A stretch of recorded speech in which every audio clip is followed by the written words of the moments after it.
ఓం గంగణపతే నమ ఐం సరస్వత్యే నమ శ్రీమాత్రే నమ క్లీం కృష్ణాయ గోవిందాయ గోపీజనవల్లభాయ శ్రీకృష్ణ పరబ్రహ్మణే నమో నమ ఓం నమ శివాయ శివాయ గురువే నమ క్రీం మహాకాళికాయ నమో నమ ద్రాం దత్తాత్రేయాయ నమ జయ గురు దత్తాత్రేయాయ నమో నమ ఋషిభ్యో మునిభ్యో ఋషిభ్యో మాతృభ్యో పితృభ్యో నమో నమ జయ గురు దత్తాత్రేయాయ నమో నమ.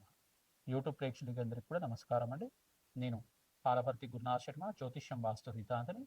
మీకంతా కూడా జ్యోతిష్య సంబంధమైన విషయాలన్నీ కూడా మాస్ ఫలితాలు విశ్లేషాత్మకంగా అంతా కూడా విశ్లేషణ చేయడం జరుగుతుంది. ప్రధానంగా చూసుకుంటే గోచారరీత్యా గ్రహాల యొక్క స్థితిగతి, కలియిక, వాటి ప్రభావం అంతా కూడా వివిధ స్థానాల్లో మారడం వల్ల, ఒక రాశి నుంచి ఇంకో రాశికి మారడం వల్ల గోచారరీత్యా గోచార చక్రవశాత్తు గ్రహాల యొక్క ప్రభావం అంతా కూడా ఏ రకంగా ఉంటుంది, ఏం పరిహారం చేసుకుంటే గనక గ్రహ దేవతలు ప్రీతికరంగా దోష నివారణం అంతా కూడా చేసుకుంటే గనక శీఘ్రంగా అష్టేశ్వరి యోగము, భోగభాగ్యాలు, రాజ్య సంపద, ధనాదాయం పెరగడానికి, వ్యాపారంలో అభివృద్ధి కలగడానికి ఏం పరిష్కారాలు ఆచరించాలి అనేది తెలుసుకోవడం జరుగుతుంది.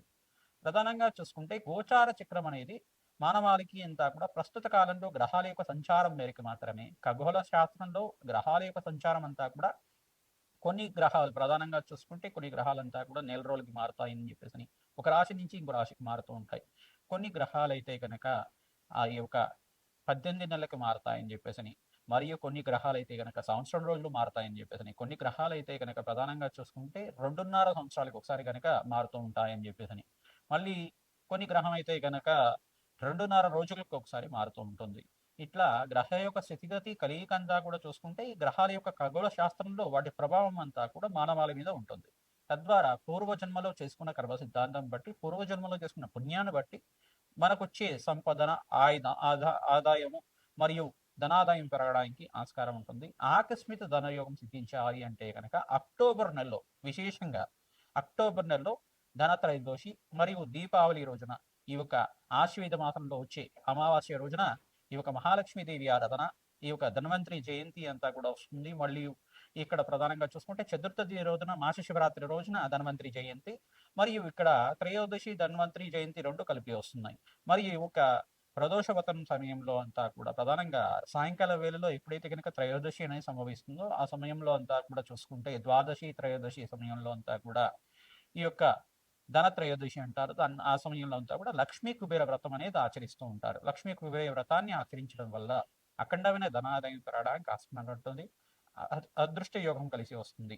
ఆకస్మికంగా ధనయోగం సిద్ధించడానికి ఆస్కారం ఉంటుంది. అసలు కుబేరుడి యొక్క చరిత్రని వినడం మాత్రం చేతనే ధనాదాయం పెరగడానికి ఆస్కారం ఉంటుంది. ప్రధానంగా చూసుకుంటే యక్షాధీశుడు ఆయన కుబేరుడు అంతా కూడా యక్ష లోకానికంతా కూడా అధిపతిగా ఉంటారు. పరమేశ్వరుడికంతా కూడా ప్రియమైన మిత్రుడిగా ఈ యొక్క తపస్సు చేసుకుని మాత్రం చేతనే ఈ యొక్క కుబేరుడు అంతా కూడా ఈ అలకాపురానికి అంతా కూడా రాజ్యాన్ని పొందే విధంగా అనేది ఉంటుందన్నమాట. ప్రధానంగా చూసుకుంటే ఈ యొక్క బ్రహ్మ వంశానికి చెందిన కుబేరుడు అంతా కూడా రావణ బ్రహ్మకంతా కూడా సోదరుడిగా చెప్పడం జరుగుతుంది. ఈ యొక్క అంటే అగ్రజుడిగా చెప్పడం జరుగుతుంది. ప్రధానంగా చూసుకుంటే ఈ యొక్క రావణ బ్రహ్మకంతా కూడా అన్నయ్యగా చెప్పడం జరుగుతుంది. ప్రధానంగా బ్రహ్మవంశానికి చెందినవాడు కావున ఈ యొక్క కుబేరుడంతా కూడా పూర్వజన్మ ఇతిహాసంలో అంతా కూడా పరమేశ్వరుడికి ఈ యొక్క ఒక్క రాత్రి పూట పూజ చేసిన మాత్రం చేతని తనంతా కూడా కుబేరత్వాన్ని పొందాడు. ప్రధానంగా చూసుకోవడం అనేది కుబేరుడు అని చెప్పేసి అంటే కనుక అనంతమైన ధనాదాయాన్ని ఇచ్చే దేవత, నవదనీతులకంతా కూడా అధిష్టాన దేవతగా చెప్పడం జరుగుతుంది.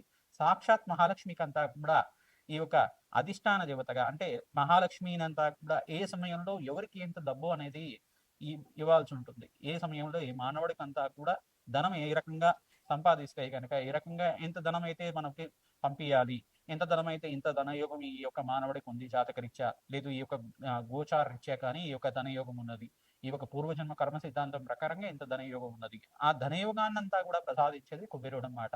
సాక్షాత్ కుబేరుడు అంతా కూడా వెంకటేశ్వర స్వామి వారికి అంతా కూడా అప్పు ఇచ్చాడని చెప్పేసి మనకి ఈ యొక్క స్కంద పురాణంలో అంతా కూడా చెప్పడం జరుగుతుంది. వెంకటేశ్వర చరిత్రలో అంతా కూడా చెప్పడం జరుగుతుంది. కుబేరత్వం అనేది ప్రధానంగా చూసుకుంటే లక్ష్మీ కుబేర యోగాన్నంతా కూడా ప్రధానంగా 5 గ్రహాలు యోగకరంగా ఉండాలి. దీనికంతా కూడా లక్ష్మీ కుబేర యోగం సిద్ధించాలి అంటే కనుక శుక్రుడు జాతకంలో యోగకరంగా ఉండాలి. మహాలక్ష్మి అనుగ్రహం అంతా కూడా మెండుగా లభిస్తూ ఉంటుంది.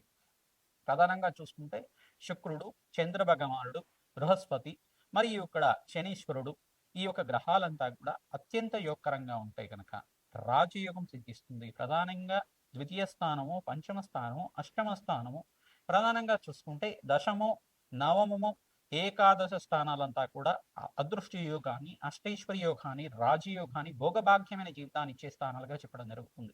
ఈ యొక్క స్థానాలంతా కూడా చూసుకోవడం వంశాభివృద్ధికి కారణమైన స్థానాలంతా కూడా ఇది విపరీత రాజయోగాన్ని ఇచ్చే స్థానంగా చెప్పబడుతుంది. భోగభాగ్యమైన జీవితం, రాజ్య సంపదలు, అదృష్ట యోగము, ఐశ్వర్య యోగం సిద్ధించడానికి ఈ స్థానాలు కనుక మంచి గ్రహాలు ఉచ్చ స్థానాల్లో ఉండి శుభవీక్షణగా ఉంటే కనుక పాపగ్రహాలతో రాహుకేతుతో పాటు కలవకుండా ఈ యొక్క జాతకరీత్యా మీకంతా కూడా శుభయోగాన్ని ఇచ్చే విధంగా ఉంటే కనుక శుభవీక్షణ శుభగ్రహాల యొక్క శుభస్థానంలో శుభవీక్షణ ఉంటే కనుక మీకు రాజయోగం సిద్ధించడానికి ఆస్కారం ఉంటుంది. మేషాది ద్వాదశ రాశుల వాళ్ళకి ధనత్రయోదశి రోజున ఎటువంటి ఫలితాలు వస్తాయి?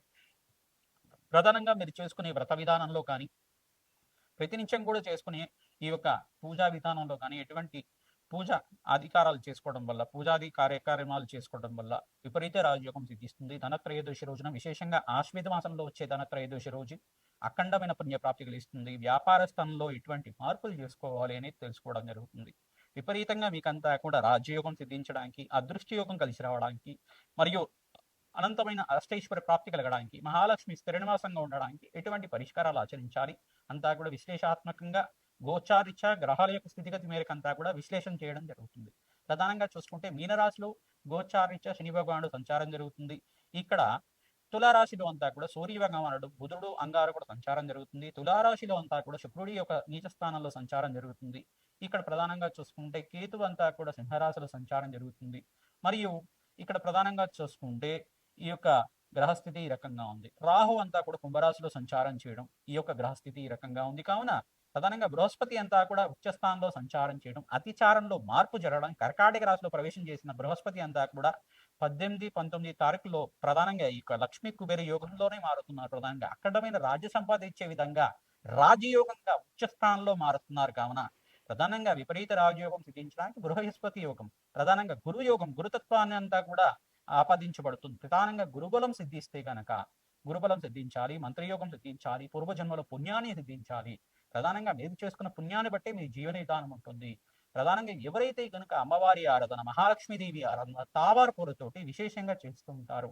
ప్రధానంగా అర్చనిచ్చిన విధానంగా అంతా కూడా చేసుకోవడం వల్ల, శ్రీ సూక్త విధానంగా వేదోక్త మంత్రాలతోటి అర్చించడం వల్ల అఖండమైన రాజయోగం సిద్ధించడానికి, రాజశ్యామల యజ్ఞాధికర్తలు ఆచరించుకోవడం వల్ల అనంతమైన ధన సంపద లభించడానికి ఆస్కారం ఉంటుంది. విపరీత రాజయోగం సిద్ధించడానికి అంతా కూడా కుబేర చరిత్రని పారాయణం చేసుకోవాలి. కుబేర చరిత్ర అంతా కూడా కుబేరుడి యొక్క పూర్వజన్మ కర్మ సిద్ధాంతం ఏ రకంగా ఉంది. ఈ యొక్క ఒక పట్టణంలో అంతా కూడా ఒక బ్రాహ్మణ వంశంలో జనించాడు. జనించిన తర్వాత ఈ యొక్క బ్రాహ్మణ వంశంలో జనించిన తర్వాత నిత్య కర్మానుష్ఠాలు చేసుకునేవాడు. ఉపజీవితమైన తర్వాత, యజ్ఞోపవీతమైన తర్వాత వేదపట్నం అంతా కూడా నేర్చుకున్నాడు. ఒక బ్రాహ్మణ వంశంలో చెందిన తర్వాత అనుకోకుండా తన యొక్క జీవితంలో అంతా కూడా ఆయనకి కర్మ సిద్ధాంతాన్ని అనుసరించి ఒక దుష్కర్మలు ఆచరించే విధంగా ఈ యొక్క కులభ్రష్టుడిలాగా ఈ యొక్క నిత్య కర్మానుష్ఠానాలంతా కూడా యజ్ఞాధికృతులంతా కూడా అగ్నిహోత్రానంతా కూడా వదిలేసి అంతా కూడా దొంగదనం చేయడం, ఈ యొక్క విపరీతంగా అంతా కూడా ప్రవర్తించడం, అందరినీ దూషించడం, ఇట్లాంటి దుష్కర్మలంతా కూడా ఆచరించడం వల్ల తన తండ్రి అంతా కూడా కొట్టేసి ఈ యొక్క ఆ యొక్క గుణనిధి అనే బాలకుడినంతా కూడా పూర్వజన్మలో కుబేరు పేరంతా కూడా గుణనిధిగా చెప్తూ ఉంటారు. ఈ యొక్క గుణనిధి అనే బాలునంతా కూడా ఈ యొక్క గ్రామ బహిష్కరణ చేయడం జరుగుతుంది. అనుకోకుండా ఒక పాడుబడ్డ దేవాలయానికి వెళ్తాడు. పాడుబడ్డ దేవాలయానికి వెళ్ళిపోగానే ఆ దేవాలయం చెందిన తర్వాత ఆ రోజున ఈ యొక్క కార్తీక మాసం అంతా కూడా ఉత్సవాలు చేస్తూ ఉంటారు. కార్తీక మాసం ఉత్సవాలు చేసిన తర్వాత పరమేశ్వరుడికి అంతా కూడా నివేదన చేద్దామని చెప్పేసి ఆ గుడి తలుపులు తెరవగానే గుడిలో అంతా కూడా ఈ యొక్క ఈ యొక్క బాలకుడు అంతా కూడా పడుకుని ఉంటాడు. అనుకోకుండా ఈ యొక్క ఒత్తి అక్కడ వెలుగుతూ ఉంటుంది. ఒత్తినంతా కూడా రెప్పపాటుగా రెపరెపలాడుతుంటే గాలికంతా కూడా ఒత్తినంతా కూడా నూనె పోసి దాని యొక్క పంచనంతా కూడా తీసేసి ఒత్తినంతా కూడా వెలిగిస్తూ ఉంటాడు. ఈ యొక్క పంచనంతా కూడా తీసి ఒత్తిని వెలిగించడం వల్ల ఈ యొక్క ఏమైనా పదార్థాలు పెట్టి ఉంటే అక్కడంతా కూడా భోజనం చేద్దామని చెప్పేసి అనుకుంటాడు. అనుకోకుండా ఆ రోజున రాత్రి వేళల్లో అంతా కూడా ఉపవాసం ఉంటాడు. ఉపవాసం ఉండి పరమేశ్వరుడికి సమీపంలోనే ఉంటాడు.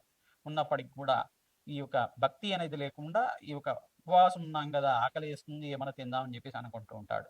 అనుకుంటూ ఉంటా కానీ ఆ బాలకుడి రూపంలో ఉండే ఈ యొక్క బాలకుడు అంతా కూడా ఈ యొక్క పరమేశ్వరుడికి ప్రీతికరంగా ఉన్న ప్రసాదం అంతా కూడా ఉచితం అనుకుంటారు.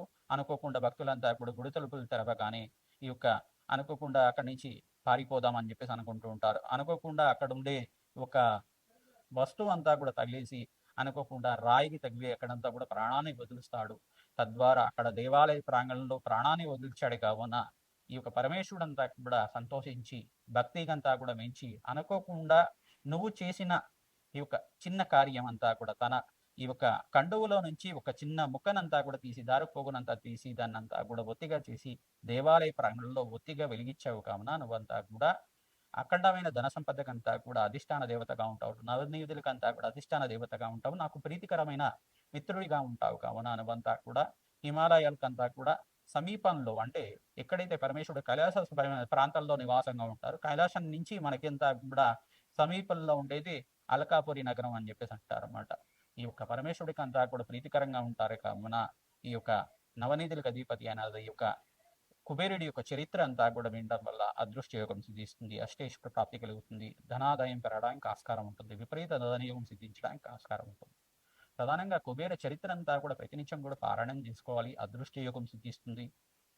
తద్వారా మీకంతా కూడా రాజ్య సంపదలు సిద్ధించడానికి ఈ యొక్క యక్షాధీశుడైన కుబేరుడంతా కూడా అఖండమైన ధనాదాయం ఇచ్చే దేవతగా ప్రధానంగా మహాలక్ష్మి అనుగ్రహం కావాలి అంటే కుబేరుడి యొక్క అనుగ్రహం కావాలి, కుబేరుడి యొక్క పూజ కూడా చేయాలి, లక్ష్మీనారాయణ పూజ ఆచరించాలి. దీపావళి రోజున షట్కాలంలో అంతా కూడా మహాలక్ష్మీదేవి ఆరాధన, విష్ణుమూర్తి ఆరాధన, పరమేశ్వరుడి ఆరాధన విపరీతంగా చేస్తూ ఉండాలి.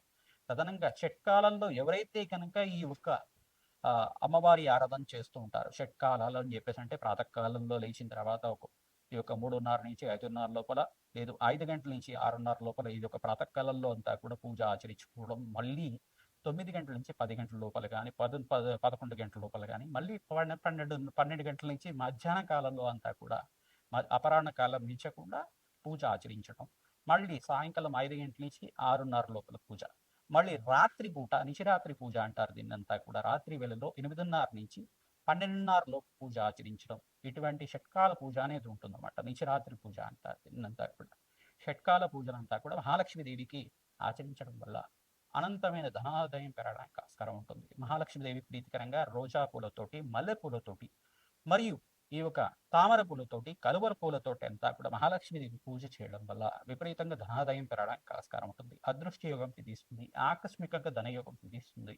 గోచారిత్య మీకంతా కూడా ఈ యొక్క గ్రహస్థితులంతా కూడా మెరుగ్గా ఉండడానికి మీ జన్మజాతకమే ప్రధానమైన జాతకంగా ఉంటుంది. మీ జన్మజాతకంలో ఉండే గ్రహదేవతలకి ప్రీతికరంగా మీ జాతకంలో ఉండే దోషాలకి పరిష్కారం అంతా కూడా ఆచరించడం వల్ల ధనాదాయం పెరగడానికి, అదృష్టయోగం కలిసి రావడానికి, వ్యాపారంలో మార్పులు కలగడానికి, ఉద్యోగంలో ప్రమోషన్ సిద్ధించడానికి, వివాహాది శుభకార్యాలు కలగడానికి, సంతాన యోగం సంతాన సాఫల్యం కలగడానికి ఆస్కారం ఉంటుంది, అదృష్టయోగం జీవించడానికి ఆస్కారం ఉంటుంది. విపరీత ధనాదాయం కావాలి, రాజ్య సంపదలు కావాలి, అనంతమైన అదృష్టయోగం సిద్ధించాలి అని చెప్పేసి అనుకుంటే కనుక మహాలక్ష్మీదేవికి ప్రీతికరంగా ఈ యొక్క లక్ష్మీ కుబేర శాంతి హోమాది కార్యక్రమాలు, రాజ్యశ్యామల యజ్ఞాది కృతులంతా కూడా ఆచరించడం వల్ల అదృష్టయోగం సిద్ధిస్తుంది. తులారాశి జాతకులకి అక్టోబర్ నెల మాస ఫలితాల్లో భాగంగా ధనత్రయోదశి రోజున ఎటువంటి పూజాది కార్యక్రమాలు ఆచరించాలి, ధన్వంతరి రోజున ఎటువంటి పూజాది కార్యక్రమాలు ఆచరించుకోవాలో తెలుసుకుందాం. ప్రధానంగా దీపావళి రోజున విశేషంగా మహాలక్ష్మీదేవి ఆరాధన ఈ రకంగా చేయాలి అనేది ఈ పరిష్కార భావంలో అంతా కూడా చెప్పడం జరుగుతుంది. గోచారరీత్యా చూసుకుంటే తులారాశిలో అంతా కూడా సూర్య భగవానుడు సంచారం చేస్తున్నారు, నీచ స్థానంలో సంచారం చేయడం, బుధాదిత్య యోగంలో ఉండడం మరియు అంగారకుడు కూడా తులారాశిలో ప్రవేశం చేయడం అనేది స్వల్పంగా మిశ్రమైన ఫలితాలు ఉన్నప్పటికీ కూడా రాష్ట్రాధిపతి నీచ స్థానంలో సంచారం చేయడం అనేది జరుగుతుంది. మీరు శుక్రుడికి ప్రీతికరంగా బొబ్బర్లు దానం చేసుకోవాలి, మహాలక్ష్మీదేవి ఆరాధన విశేషంగా చేసుకుంటూ ఉండాలి. ప్రతినిత్యం కూడా సహస్రనామార్చన చేసుకోవడం, ఈ యొక్క రోజా పూలతో కానీ తెల్లటి మల్లెపూలతో కానీ మంచి సుగంధ ద్రవ్యాలతోటి అర్చన విధానం చేసుకోవడం వల్ల, పసుపు కుంకుమ గంధంతో గంధోతకంతో అభిషేకం చేయించడం, నారికేల జలంతో గంగా జలంతో అభిషేకం చేయించుకోవడం వల్ల అదృశ్యయోగం సిద్ధించడానికి ఆస్కారం ఉంటుంది. దేవాలయ ప్రాంగణంలో మీకు దగ్గరలో ఉండే దేవాలయ ప్రాంగణంలో కూష్మాండ దీపాన్ని వెలిగించాలి, మీకు అఖండ ధనాదాయం పెరగడానికి ఆస్కారం ఉంటుంది. ఓం నమో భగవతే ధనధాన్యాధిపతి ధన ఐశ్వర్యం కొరుకురు కుబేరాయ వైశ్రవణాయ అనంత ఐశ్వర్యం కొరుకురు స్వాహ అనే నామాన్ని కూడా అర్చించుకోవడం వల్ల అనంత పుణ్యప్రాప్తి కలుగుతుంది. ధనధాన్యాధిపతి అయిన కుబేరుడు అంతా కూడా అనంత ధనైశ్వర్యం కలిగించే విధంగా ఉంటారు.